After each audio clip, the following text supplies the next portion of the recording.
Hey there. My name is Ivan Hernandez. I'm a graduate student here at Liberty University, and I will be your graduate social work intern, along with Piper, the clinical social worker. Like I said before, I'm working towards my master's in social work, and I am supervised by Piper here, who is also a licensed clinical social worker. And we're going to be part of your emotional support team as we move forward in all of the visits that we have. Before we get started, though, however, there are a couple of things that we do have to talk about, and most of them, all of them, dealing with confidentiality. So, just so you know, confidentiality between you and me, it's super important to me and to Piper, the social worker, the licensed clinical social worker that's going to be supervising us. These sessions are going to everything's going to stay here between us. Your privacy, again, is super important to us.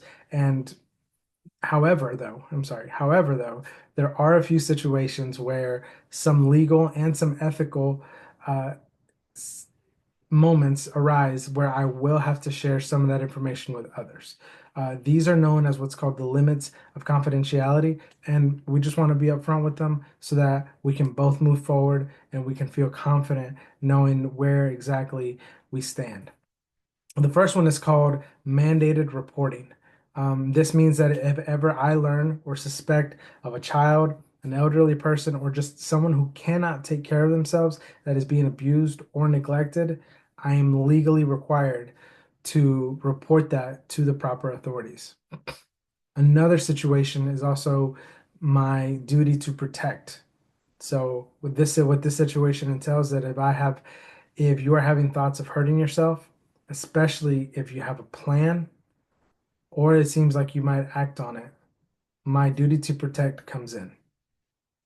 I may need to get others involved and I may need to uh, reach out to a crisis team or an emergency service, but I do this because we wholeheartedly care about your well-being and don't want to see any harm come to you.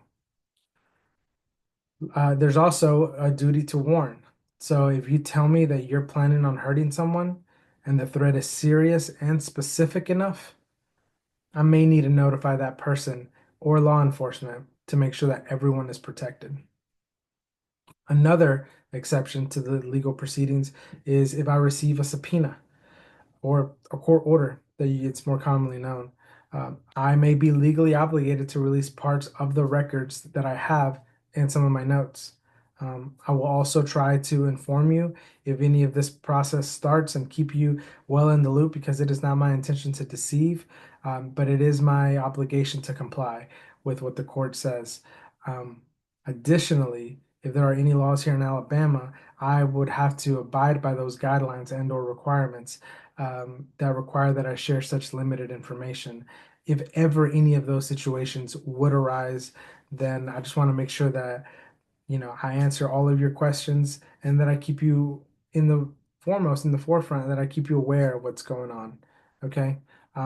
That being said, though, like I said, my priority is to always protect your trust and always protect your privacy.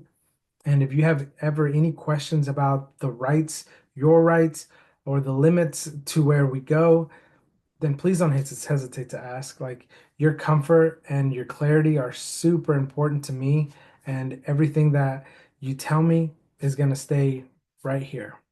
And I really do appreciate you taking the time to hear me out and to let me explain all these things for you. Do you have any questions about what we're doing or what it is that we can work towards? If you do, please, I would love to hear any and all of those situations, okay? I'm really looking forward to working together with you, and I hope that I can support you in any way that I can. All right. Thank you.